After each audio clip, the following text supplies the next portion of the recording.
Nah, jadi teman-teman itu namanya gonjong tadi ya Ustaz. Atap yang seperti itu yang memang ciri khas rumah gadang, rumah gadang. rumah adat Minangkabau. Rumah.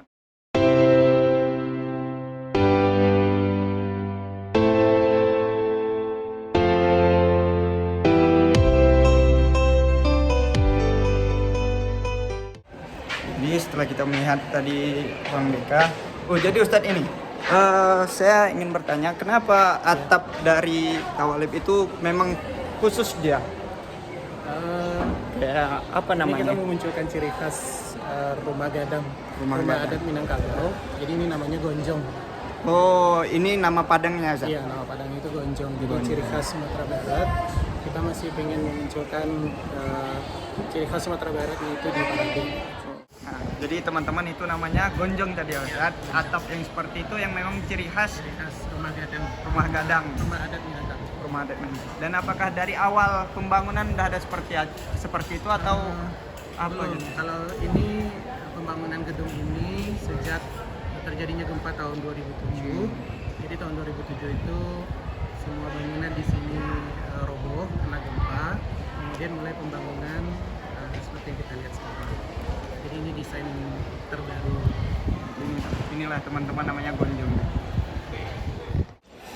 Jadi teman-teman, kami akan melihat-lihat bagaimana keadaan asrama putra ya Ustadz.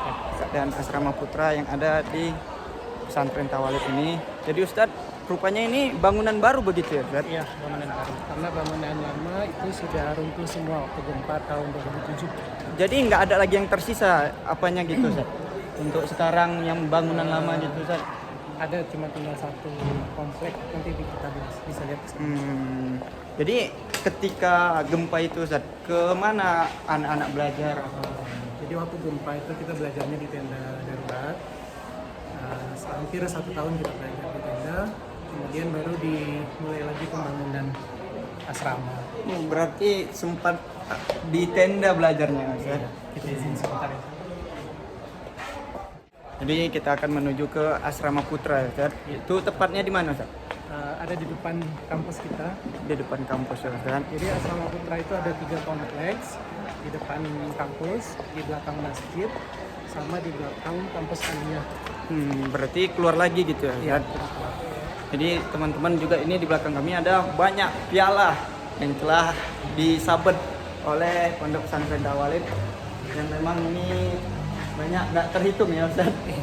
Ada juara 2 Liga Santri juga dan juara 3 Tangkal. Ini pokoknya Liga Santri semalam ikut juga ya Ustaz. Iya. Jadi ini Piala Liga Santri juara 2. Kalau Darul Arafah semalam juara 3 Ustaz. Untuk Sumatera Utaranya Ustaz. Jadi kalau untuk Liga Santri kita ada utusan dari Pondok Pesantren Parabe itu 2 orang yang ke tingkat nasional. Oh, sekarang ini ya Ustaz. Ya, mewakili Sumatera Barat. Jadi Jadi 2 orang santri kita yang terpilih. ya kan ini memang lagi bertanding kalau nggak salah ya Ustaz. Ke Bandung. Ini nih bangunan lama yang tinggal cuma ini. Oh, jadi teman-teman, ini adalah bangunan lama. Ini kantor apa Ustaz? Ini kantor PDF. Sama kalau ini kantor penasihat. Lantai 2 itu kantor. Jadi di atas itu adalah kantor dari pengasuh pesantren ini. Jadi setelah tahun 2007 gempa, hanya bangunan ini yang tersisa ya Ustaz. Bangunan lama kalau dibilang. Dan yang lainnya itu adalah bangunan baru. Jadi teman-teman kalau untuk dari ruangan kelas ke ruangan asrama itu keluar lagi kita. Keluar dari yang kita lihat tadi itu ruangan kelasnya. Jadi kami ini akan menuju ke asrama putranya. Nah, kalau untuk putranya sendiri Ustadz yang mukim di sini asrama itu ada berapa orang? Kalau jumlah pastinya aku kurang tahu juga, tapi sekitar putra sekitar 500-an ada. Kurang lebih Jadi 500 ini orang. khusus untuk kelas 1 santri baru kita di sini semuanya. Kalau santri kelas 2, kelas 3 itu yang di belakang masjid. Oh gitu. Itu juga asrama. Jadi ini adalah bangunan baru juga kayaknya Ustadz. Bangunan baru untuk asrama kelas 1 putra. Dimana view belakangnya itu langsung gunung apa tuh Ustadz namanya? Kalau yang ini Gunung Singgalang. Gunung Singgalang ya Kalau Ustadz. yang ini Gunung Merapi. berarti diapit oleh dua gunung sekaligus, yaitu Gunung Singgalang dan Gunung Merapi. Jadi memang view dari asrama Pondok Pesantren Tawalib ini sangat asri gitu, dikelilingi oleh bukit-bukit dan gunung. Jadi suasana pagi itu segar kayaknya. Dan di sini cuacanya lumayan dingin. iya. Jadi teman-teman sahabat Arafah, walaupun ini terik panas tapi hawanya hawa dingin gitu ya. Oke, ini kita masuk ke asrama putra kelas 1. Jadi kalau untuk asramanya sendiri Ustadz itu ada kayak apa namanya? Pengurusnya gitu Ustadz. Iya, ada. Jadi untuk santri itu ada pembina di masing-masing lorong ini ada pembina. Oke. Jadi teman, ini adalah contoh kamar, salah satu kamar yang ada di Pondok Pesantren Tawalib. Jadi dia itu model kayak rosbang tingkat, ya Ustaz. Iya. Ini lemarinya ya Ustaz. Iya, itu lemari. Lemari untuk 2 orang. Iya. Jadi di tingkat pertama sama kedua itu tilam untuk tidur, baru kemudian di bawahnya itu lemari untuk 2 orang. Jadi untuk satu kamar ini berarti ada Ada 8 orang ya Ustaz. Oke. Untuk kamar mandinya Ustaz?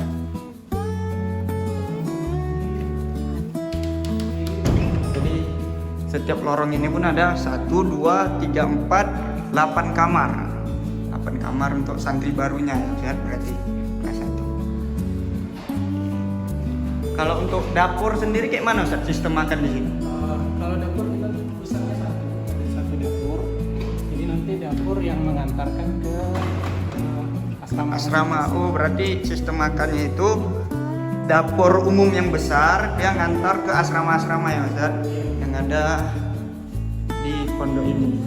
Jadi ini juga kamar, kita lihat sama ya. Dan ini mungkin kreativitas santrinya itu dikasih kertas kado tercantik bawahnya.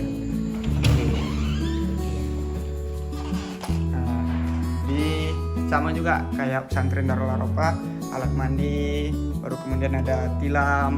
Tapi bedanya Ustaz, kalau di pesantren Darul Arafah itu tidurnya itu di bawah Ustaz. Oh, iya. Kalau Iya. kita di sini nggak bisa tidur di bawah karena cuacanya dingin. Iya betul ya Ustaz. Lanjut ini jadi setiap kamar itu yang 8 orang itu kamar mandinya itu ada di ujung. Jadi walaupun dari yang pertama dapat tadi, baru kemudian kita masuk ke kamar mandi. Kamar mandinya itu bersih, kita lihat teman-teman. Ya sahabat Arafah, bersih, memang kayak sama kayak di apa nih ya Ustaz? Di masjid-masjid gitu kamar mandinya. Jadi ini baknya juga bersih, keramiknya baru ini kayaknya Ustaz. Memang asrama baru, kamar mandi kita lihat ini bersih. Jadi memang tempat ini ya untuk kamar mandi sendiri bersih, apalagi untuk santri baru. Memang terkadang kendala dari santri baru ini nggak betah, dia nggak biasa dengan kamar mandi yang ada di pesantren gitu Ustaz.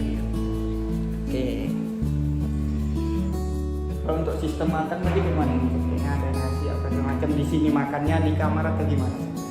Kalau untuk ini bangunan baru, sementara makannya di kamar masing-masing dan makanannya itu seperti biasa saat nanti mengantri. Iya. Dan untuk dapurnya di sana dan diantar makanannya. Berarti ada dapur umum besar kemarin ya. Untuk lantai 1 dan lantai 2 berjumlah 32. 32 orang ya Ustaz. Jadi ini Ustaz. Jadi dari kamar ustadznya 2 dan kamar santrinya 15, lantai 1 15, lantai 2 15. Dan kamarnya untuk jumlah santrinya per kamar 8 orang. 8 orang. Berarti ini asrama yang baru itu tingkat juga ke atas, modelnya sama juga ya Ustaz. Ya, Modelnya nanti sama. lantai 3 akan dibangun dan sauna dan tempat sholat santri yang baru. Oh, berarti tempat sholatnya juga di sini nanti ya Ustaz. Ya. Jadi ini tampak dari asrama putra yang baru pesantren Tawalib. Jadi lantai 3 itu masih pembangunan. Dan ini sahabat Arafah, kita lihat tampak dari luar. Jadi tadi belum ada kita lihat bagaimana tampak luar pesantren Tawalib. Jadi ini bangunan yang kita review tadi, kita lihat ini adalah tampak luar. Jadi pertama kali kita sampai tadi langsung disambut itu asrama putra yang baru sebelah kiri. Baru kemudian di depannya itu adalah ruangan belajar, kelas. Ada kelas, kantor dan lain sebagainya. Kalau untuk masjidnya Ustaz? Nah, jadi masjidnya itu pun di luar ruang kelas. Ini kayak di depan. Kalau untuk sholatnya itu wajib ke masjid atau gimana?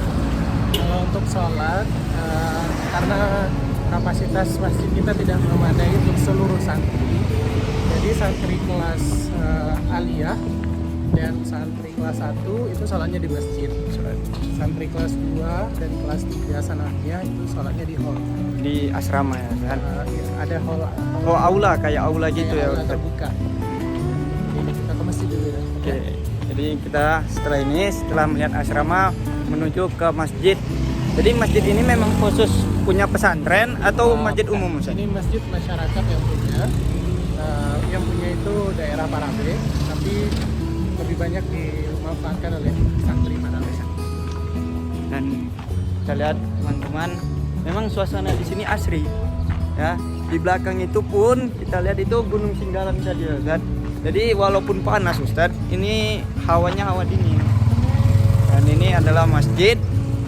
Jadi bangunan di sini pun atapnya itu atap-atap apa namanya Ustaz? Ya, ciri khas Minang ya. Masih banyak di sini yang menggunakan atap-atap seperti itu. Jadi ini adalah masjid yang Kalau ini masjid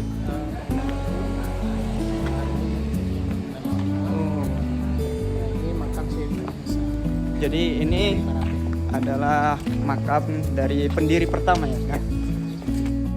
Jadi ini adalah makam dari pendiri pertama pesantren Tawalib Parabe. Bisa dijelaskan Ustadz bagaimana sejarah singkat pendiri? Jadi beliau, Syekh Ibrahim Musa, itu pada usia 13 tahun itu sudah belajar ke ulama-ulama yang ada pada zaman itu. Kemudian beliau melanjutkan belajar ke Mekah bersama Syekh Ahmad Khatib Al-Muntabawi. Selesai dari Mekah, beliau pulang ke Parabe dan mendirikan pesantren Parabe tahun 1910. 1910 tadi ya Ustadz. Dan kalau untuk wafatnya ini di tahun berapa? Beliau wafat pada tahun 1963 ya. Berarti 1963 yang berarti pesantren Parabe berusia 53, beliau wafat. Jadi ini tampak ini bangunan lama gitu Ustaz. Jadi ini adalah masjid bangunan lama. Mungkin karena nggak cukup ya Ustaz. Karena nggak cukup jadi diluaskan. Mari ke masjid yang baru. Oke, kita akan lihat bagaimana sisi dalam dari masjid.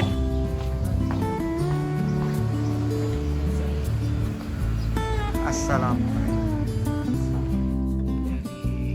Jadi ada peneliti yang datang ke sini, beliau tidak menemukan paku di sini. Tidak ada paku di dalam ini ya Ustaz, walaupun kayu kayaknya. Ya teman-teman, ya ini memang asli bangunan lama, sepertinya ini kayu lama gitu, Di waktu gempa ini enggak nggak roboh gitu ya kan. Jadi ini yang memang salah satu peninggalan bersejarah kalau dibilang ya Ustaz.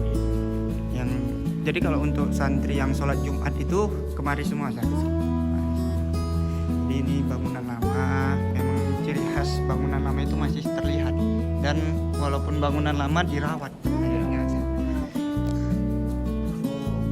Lihat untuk depannya karena masih menggunakan interior yang lama, jadi nggak ada perubahan secara signifikan gitu sahabat Arafah.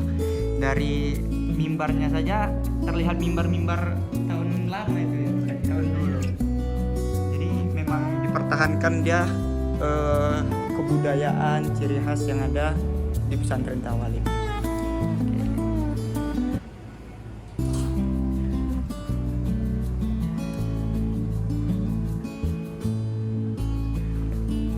Dan ini ada juga bangunan baru. Jadi kalau untuk masjid ini sendiri Ustaz, saya lihat ini ada 2 mimbar. Apakah ketika sholat Jumat 2 jemaah ini Ustaz? Atau gimana Ustaz? Jadi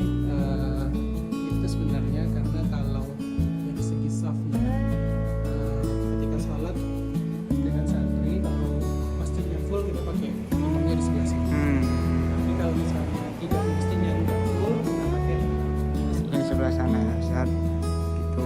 Jadi walaupun 2 mimbar, tapi kalau misalnya dia nggak full, jemaahnya tetap satu sebelah sana. Tapi kalau memang full, dipakai bagian sini. Dan kalau untuk sholat Jumat sendiri lebih sering full atau gimana Ustaz? Full. Sering full ya. Sholat Jumat itu full, bahkan sampai keluar Keluar ke teras. masjid itu dipakai untuk sholat Jumat. Jadi kalau untuk apa sendiri Ustaz? Sering nggak tamu-tamu dari luar daerah yang datang gitu Ustaz? Kalau untuk tamu lumayan sering. Kalau yang berkunjung ke sini itu kebanyakan dari Malaysia. Malaysia Ustaz, itu ada hajat apa dari Malaysia gitu Ustaz? Karena memang Parabe itu dijadikan salah satu destinasi wisata di Kabupaten Ajam. Jadi kalau ada yang melakukan wisata religi, biasanya akan dibawa ke sini. Oh berarti kalau seandainya ada tamu dari luar negeri, luar daerah yang ingin wisata religi, salah satunya di sini ya, dan melihat pesantren juga gitu ya. Jadi memang pesantren Parabe ini adalah salah satu peninggalan sejarah kalau dibilang. Banyak ceritanya, banyak melahirkan ulama-ulama hebat,